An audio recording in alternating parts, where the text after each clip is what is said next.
a day, I live in a dream.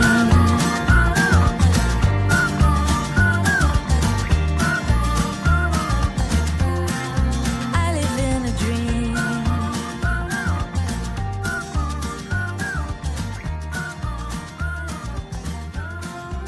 Welcome to Only Trying to Help, the podcast where we try to help you be helpful to other people.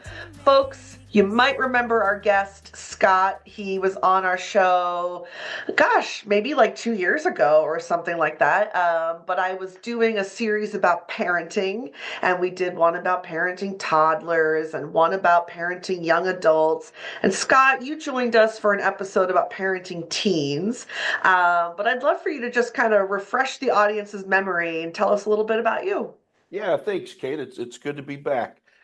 Yeah, my name is Scott Kirby. I am a licensed professional counselor. Most of my work has been done in dual diagnosis, so working with folks with issues with substance use and mental health. And I work for a company called Burrell Behavioral Health. It's under this Brightly umbrella. It's a pretty large behavioral health company, about 6,000 people. And mostly I do training now, focusing on motivational interviewing and some other things that come my way, and a little bit of counseling on the side still. So I try to keep my skills sharp so I can remain helpful. So yeah. Cool. Thanks, Scott. I'm sure everybody listening is I like to tell myself they listen so carefully to every episode that they're keeping track of all the guests, and they for sure are saying, right, I know exactly who that was. That's my dream anyway. But I asked you to join me today because you've been a bit of an inspiration to me lately, and I'm not sure you would have known that if I didn't just come out and tell you. But you've done a pretty cool thing on social media, starting a little group about people just kind of having goals, bettering themselves. And I joined this group. I'm calling it a little group. I don't really know how little it is. I joined this group on social media, and I've just been so enjoying being a member of a community where people are at least interested in the idea of maybe having a goal, maybe reaching for something better. And who knows how many folks are taking active steps versus maybe just kind of liking the idea. But it's been neat. And I guess I just thought we could talk a little bit about the helpfulness of a group or a community and maybe like what inspired you to get that started. Yeah. So this group, it's called Life on Purpose. And I think it really originated right before the pandemic. I've battled weight most of my adult life, and I've always been fairly athletic, like to work out, and then you get sedentary and you have kids, and I've always done best when I have folks to work out with, someone to lift with, and just kind of a low point. I had gotten to a place. It all starts where like I saw a picture of myself in terrible lighting from an unflattering angle, and it was like, oh my gosh, I've got to do something. And so I had reached out on Facebook to some folks and just said like, hey, I'm going to start this thing. Anybody want to join in? And surprisingly, several people said yes. And so this group's really been going in some form since 2019, late 2019 into 2020, and has morphed not just into weight loss, but really like any kind of positive goal. A lot of it's related around physical health. But I just knew if I had a group, if I had some people to do it with me, I thought that would help, and it has. It has been helpful through the ups and downs of this for the last, almost 5 years. Yeah. Yeah. What I think is interesting about it is, yes, we're in this group and we're doing it with you, but it's not like we're going to the gym with you and we're lifting right next to you or taking walks with you. And yet there's still something about just like knowing people are out there. And I guess I'm having a hard time putting my finger on like what is it about just knowing someone else out there knows that I have a goal. I know they have a goal. We're not necessarily getting in our car together and going to work out together, but we still feel like we're in it together. What is that, Scott? What about that is working? Yeah, I think it ties to, recently we were in New Zealand together, and I presented on this science of perception, and it's work by a psychologist named Dennis Profit, and he has done some interesting work. And what really stood out to me in his work, he was looking at how people perceive the difficulty of tasks. In particular, he was looking at the steepness of hills and how people perceive how steep a hill is. Doesn't sound like very exciting research. It got turned on its head when he was looking at this. What he found was, in general, we're really bad at estimating how steep a hill is. So the steepest hills in like San Francisco are something like 21-degree inclines. But most people would look at that and think, oh, they would say that's 45 degrees, which you can't even walk up. Well, in this research, suddenly a batch came in that was much more accurate on hill perception. And he said to his research team, like, what's happened that all of a sudden people can accurately gauge hills? We've been doing this a long time.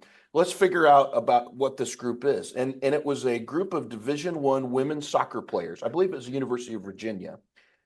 And that was a group that all did these tests together.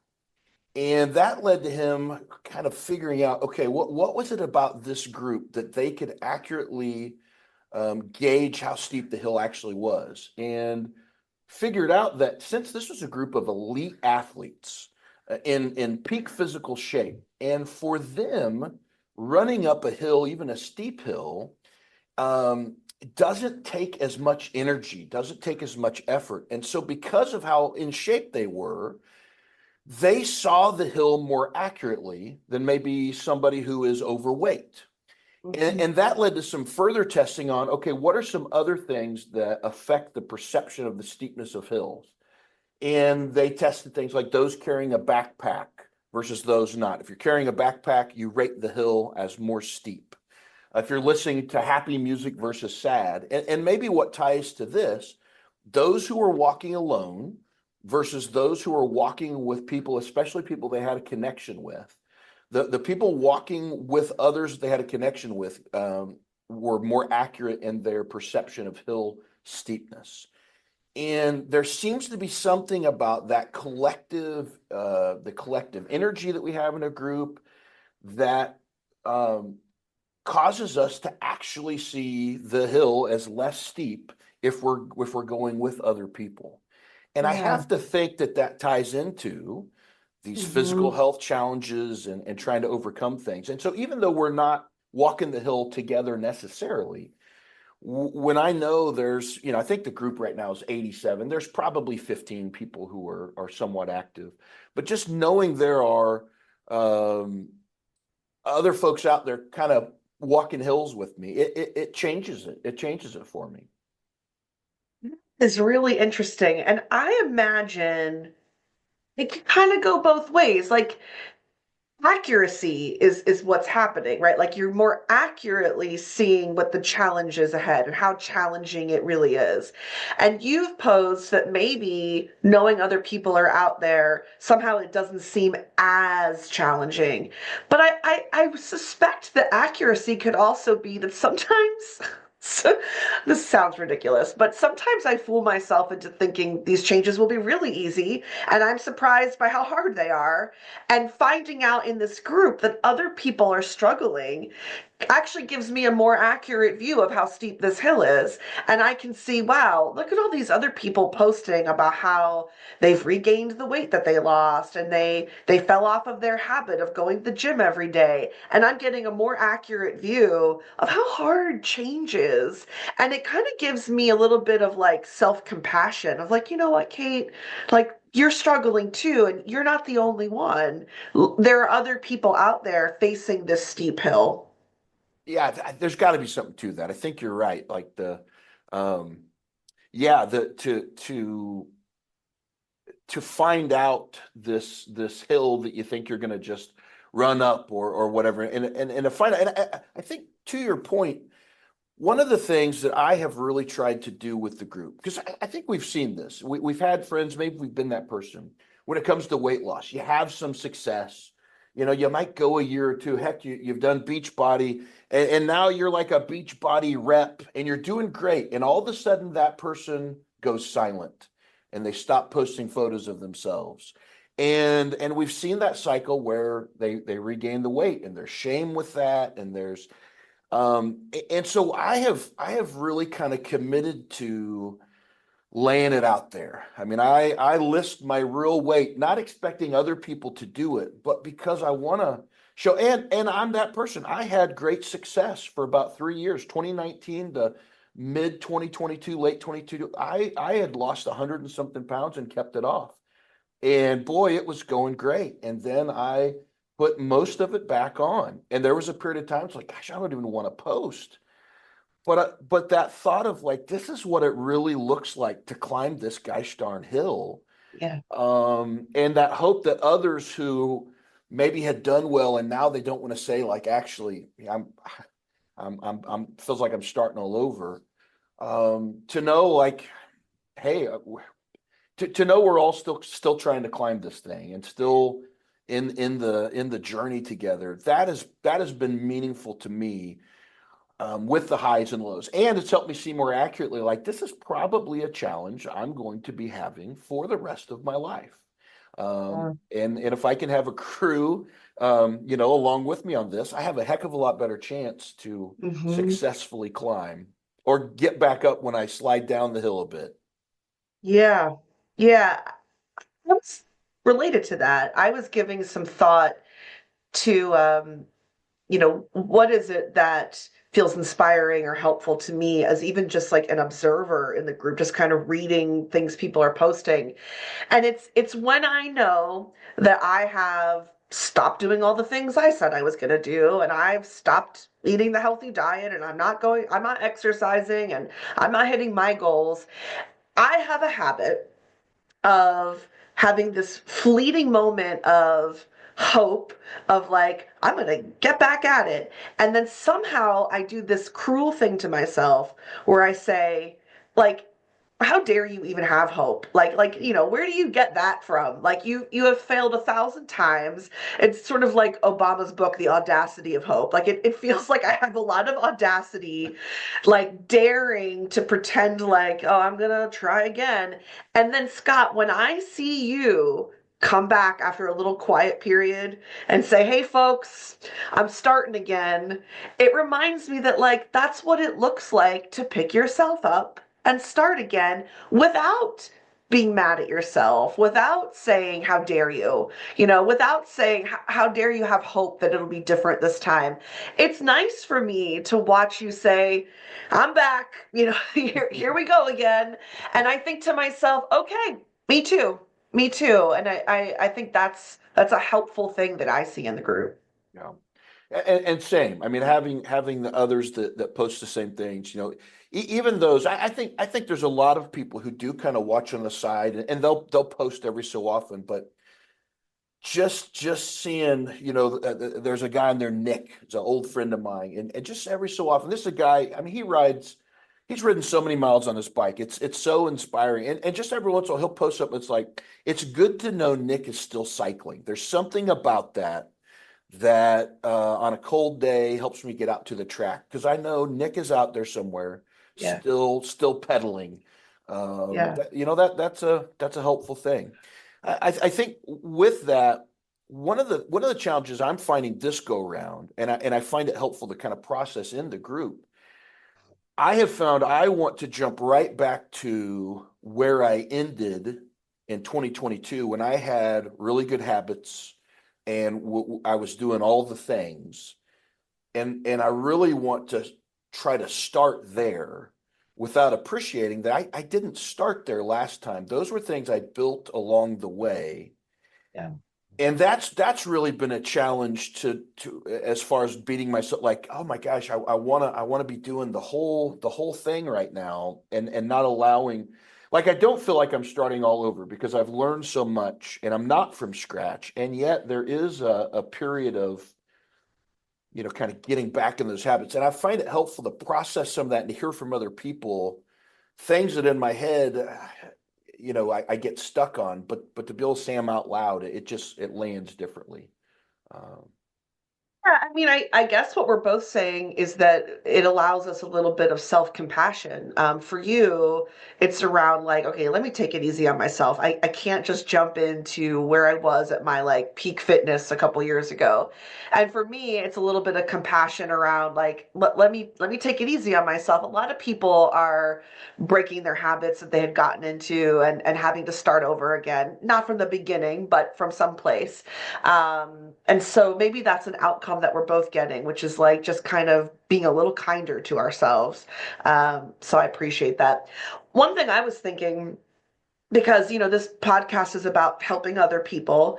I was thinking about a time when someone I'm really close to was drinking heavily, and a lot of us sort of surrounded this person and said, "We love you. We're here for you. Whatever you need." And I could tell that she was a little uncomfortable being like the group's problem, and like didn't want to be the person with a problem. And so I suggested to the group, hey, we all have problems. Like, why don't we all set a goal? Hers might be less drinking, and somebody else's might be less smoking, and somebody else's might be exercise more. But like, why don't we all keep each other going on whatever? Like, I don't care if your goal is you want to read more books, but like, let's not act like this one person in our group is the only one who has something to work on, because that was uncomfortable for her. And like, we also missed out on the chance to better ourselves. And so there was something cool about saying, no, we're not all just here to lift you up because you're down and out right now. Let's lift each other up. And I guess that's something I might like the audience to consider, is if there's someone in your life who you really want to help, you really want to lift them up on your shoulders and say, I got you. Maybe there's a way to do that where they're not the quote unquote problem person. And we all just sort of with honesty admit we're all flawed. We all have things that maybe need some improvement. Let's all do it. yeah. Thoughts about that? No, that I mean that rings so true, and in the work that I do, the work that you do. I mean, knowing how easy it is, like your identity can become, I'm heavy, I'm overweight, I am my drinking problem, and so I could see how for that person, if we're all going to come together to help you with this problem, and that's the focus, how counterproductive that can be if that's like. My identity is as a problem drinker, and I need to. And I think, in my own life, when it comes to being healthier, it hasn't been because the emphasis was on I've got to lose weight, but really it was about holistically getting healthier, and these habits allowed me to be more of who I wanted to be as a husband, as a father, in the work that I do, things, values I could reconnect with. And it just so happened that losing weight and all that fit in with that. And I wonder for your friend who was drinking too much, if the focus is just on the drinking, that might even be counterproductive. And so having all of you focus on, hey, let's work on things that help us be who it is we're trying to be, Yeah. seems like a healthier lens to look through, Hmm.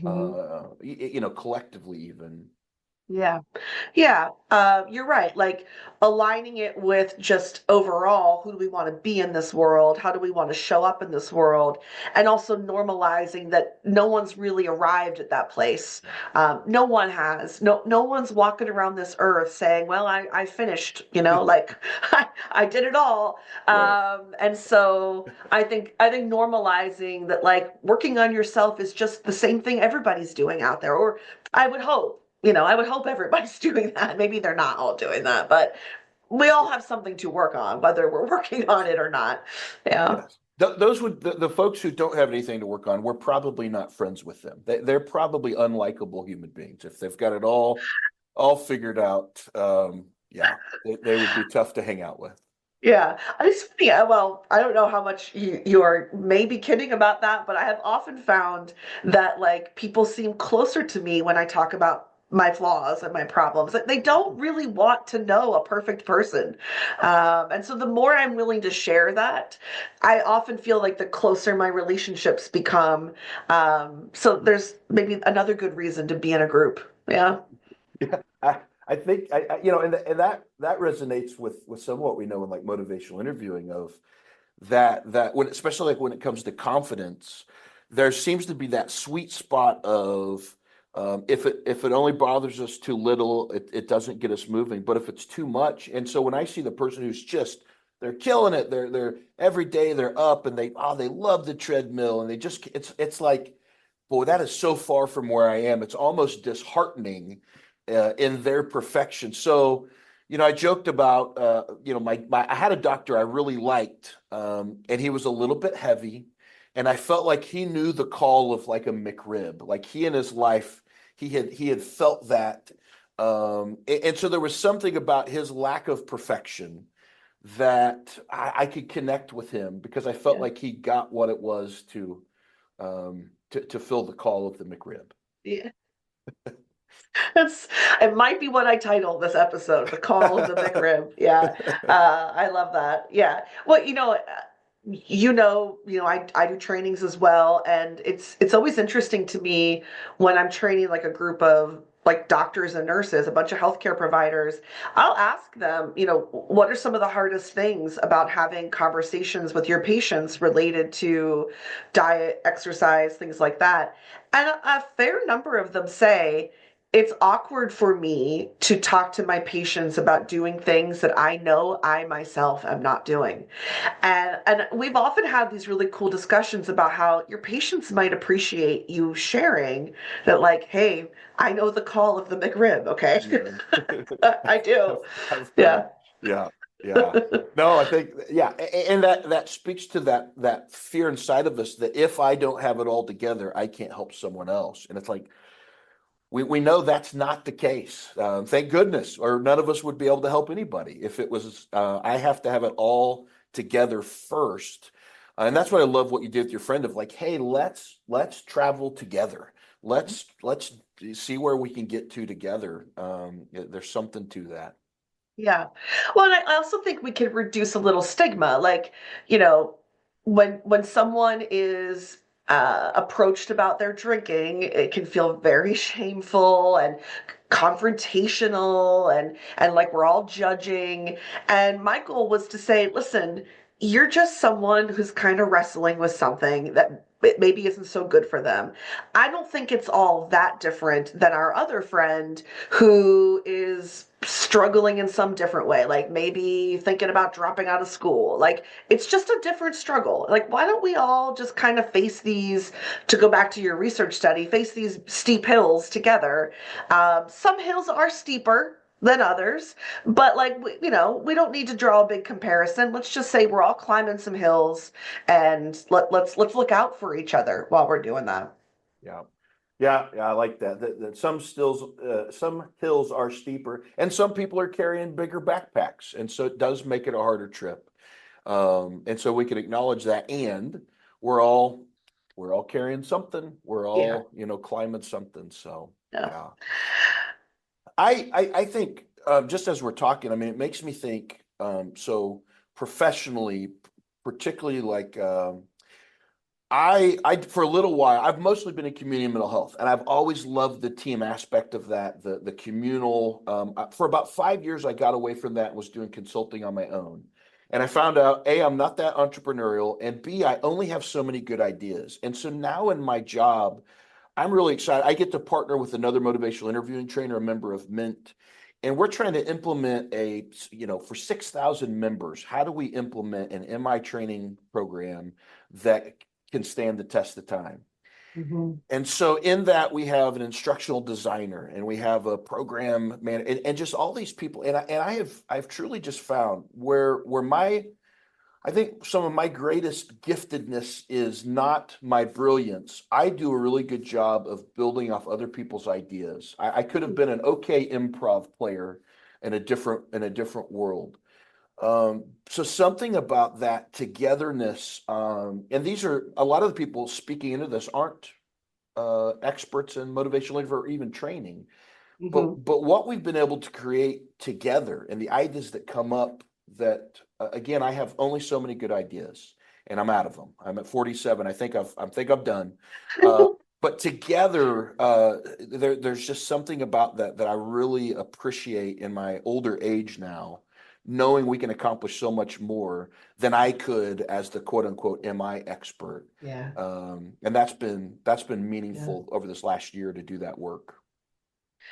Well, yeah, it's a great way to tie this all together. That like, why go alone when we can go together? I appreciate that. And as we're sort of winding down here, I got to tell you before we run out of time, there has been more than one occasion that I have been laying in bed with my cup of coffee and my sweatpants, convincing myself, I'll just work out another day. Like I don't even know where my shoes are. I don't really like I don't have a workout plan. I shouldn't work out without a plan. And I'm laying there making all the reasons why I just can't do it today. And then I look at my phone and I see your post and you're usually like walking in snow and ice. And I think to myself, all right, if Scott can go walking in snow and ice, I can go find my shoes. I can go find my shoes. That's the least I can do. So, you're helping people with just those little pictures of like, here's the snow on the ground, here I am at it again, doing what I can do today. It helps, Scott. I can't thank you enough.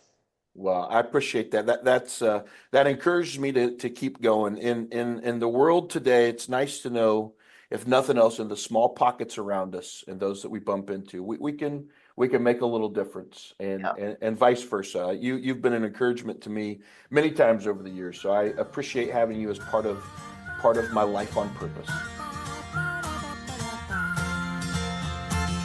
Take me in your arms. I don't want to miss a day without you.